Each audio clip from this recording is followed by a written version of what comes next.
이어서 2020년 12월에만 볼 수 있는 특이 천문현상에 대한 소개를 드리겠습니다.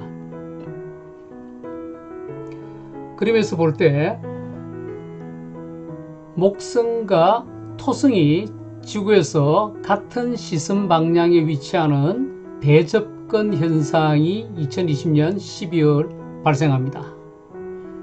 이 현상은 1623년 이후 약 400년 만에 가장 근접하는 현상으로 이 두 행성 간의 거리는 약 0.5도 이내까지 접근을 하게 됩니다. 0.5도 이내라면은 우리가 일상적으로 사용하는 천체망원경 시야 내에 들어온다는 것이죠. 즉 천체망원경으로 이 목성과 토성을 한 시야 내에서 관측할 수가 있습니다.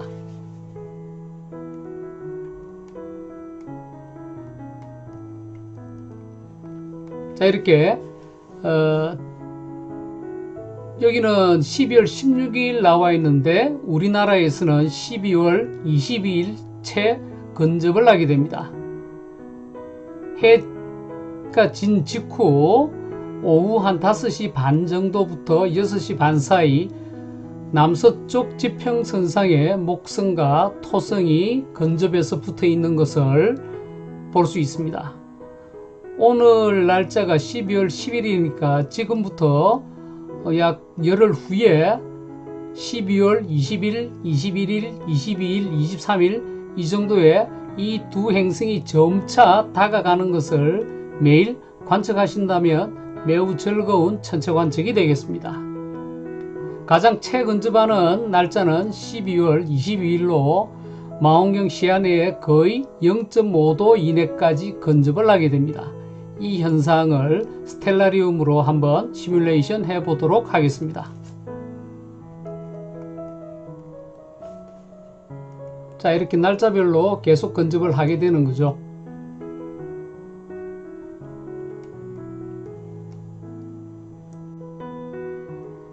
(12월 1일) 해가 진 직후 남서쪽 하늘 상공을 바라보면 목성과 토성이 보이는데 둘 사이가 매우 가까워져 있음을 알 수가 있습니다.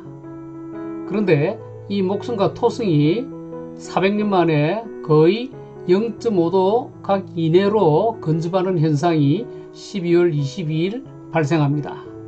12월 1일부터 12월 22일까지 토성과 목성의 사이각이 어떻게 변해가는가 하는 것을 한번 시뮬레이션 해보도록 하겠습니다. 자, 오늘 날짜가 여기 세팅이 12월 1일인데 이것을 날짜를 변경을 시켜보죠. 2일, 3일, 4, 5, 6 점차 목성과 토성이 가까워지는 것을 볼 수가 있죠. 같은 시각 고도는 서쪽으로 점차 기울어집니다. 그러다가 22일 날 목성과 토성은 거의 하나처럼 이렇게 붙어서 보입니다. 이 목성과 토성을 망원경 시야에서 바라보면 어떻게 될 것인가 한번 확인해 보도록 하겠습니다.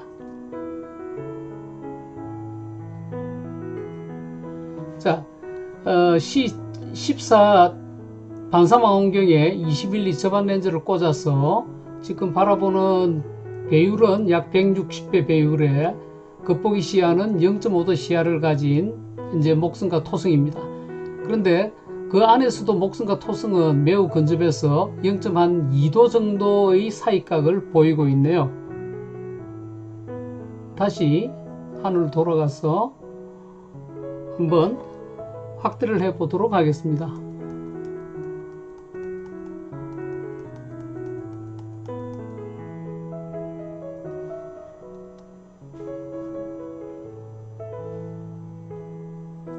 자, 목성과 토성을 이렇게 근접하게 볼 수 있는 것은 다시 말하지만 400년 만에 있는 천문현상입니다. 여러분들이 해지기 직전 남서쪽 하늘이 잘 튀어 있는 곳으로 가서 작은 천체망원경이나 아니면 쌍안경 정도로라도 관측을 하신다면 이 둘을 잘 보실 수가 있을 겁니다. 근데 워낙 근접을 하기 때문에 맨눈으로는 행성 한 개처럼 보일 것이고 쌍안경으로도 겨우 분리되는 정도일 겁니다. 그래서 가능하면 천체 망원경으로 보시는 것을 추천드리는데 주변에 광해가 심해도 행성 관측에는 거의 문제가 없기 때문에 멀리까지 나가시지 않아도 충분히 좋은 관측을 하실 수가 있습니다.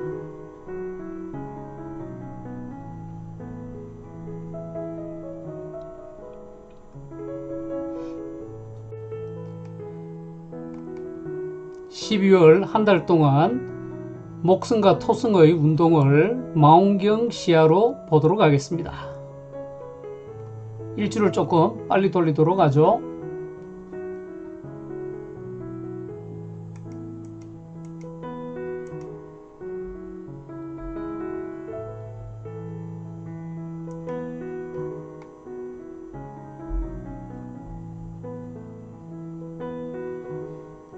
목성의 4대 위성이 목성 주위를 부지런하게 공전을 하고 있습니다. 15일 점차 멀리서 토성이 다가오고 있습니다. 20일 자 토성이 목성 위를 슉 지나갑니다. 멈춰서 한번 확인을 해 보도록 하겠습니다. 다시 날짜를 22일로 돌리죠. 그렇습니다. 23일만 해도 다가오고 20일 채근접 하는 것을 볼 수가 있습니다. 이렇게 자 21일부터 목성을 근접해서 그 위치가 변화하는 토성을 보시겠습니다.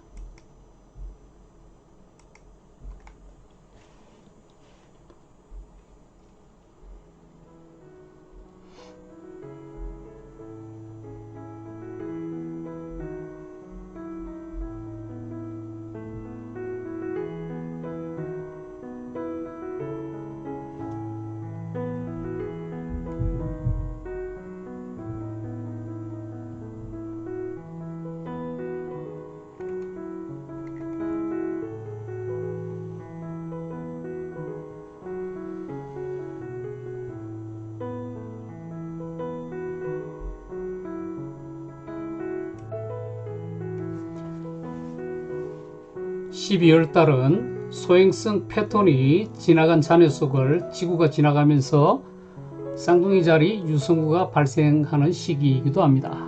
쌍둥이 자리 유성우는 우리나라에서 발생하는 3대 유성우 중에 하나이죠. 자 그러면 이 쌍둥이 자리 유성우에 대해서 조금 더 상세히 알아보고 스텔라리움으로 시뮬레이션 해보기로 하겠습니다. 활동 기간은 12월 4일에서 17일 사이인데 관측 최적기는 13일 저녁 11시부터 14일 새벽 5시 일출 전까지입니다.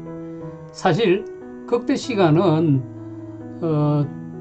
14일 날 오전 9시경인데 이때는 해가 뜬 낮이기 때문에 실제로는 해 뜨기 전 새벽 5시경 정도가 극대라고 보시면 되겠습니다.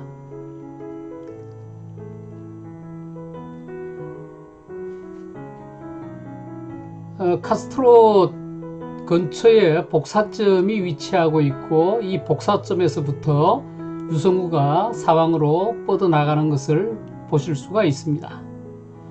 그러면 스텔라리움을 통해서 시뮬레이션 해보도록 하겠습니다.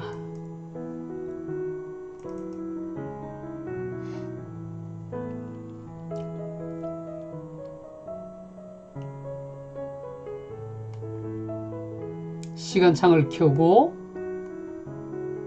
대기창을 끈 후에 시간을 13일 밤 11시로 돌리도록 하죠. 예, 23시입니다. 별자리 성과 별자리 이름을 나타낸 후에 쌍둥이 자리가 어디 있는가 찾아볼까요? 그렇군요. 네, 여기 있습니다. 쌍둥이 자리가. 조금 더 화면을 넓혀서 쌍둥이 자리의 유성우를 한번 표현해 보도록 하겠습니다. 아래쪽 툴바에서 보시면은 이렇게 유성우 표시를 켜 두어야만이 유성우를 보실 수가 있는데 유성우 발생 개수를 좀 증가시켜야만이 시뮬레이션에서 보실 수가 있습니다. 그건 어디서 하느냐? 자, 세로 툴바에서 하늘보기 설정 창이 있습니다. 여기 보시면 유성우 개수가 나옵니다.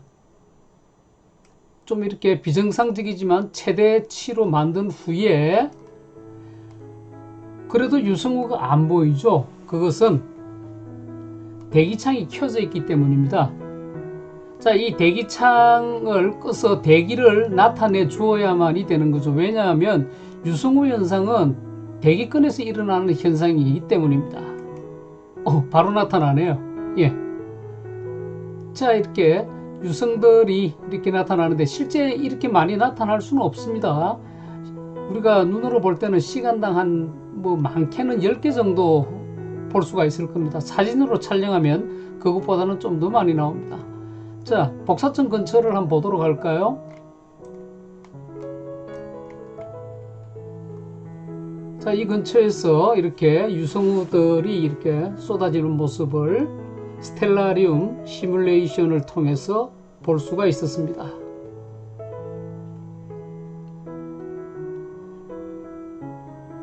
(13일) 저녁부터 (14일) 새벽까지 시간이 되시는 분들은 꼭 유성우를 관측해 보시기 바랍니다.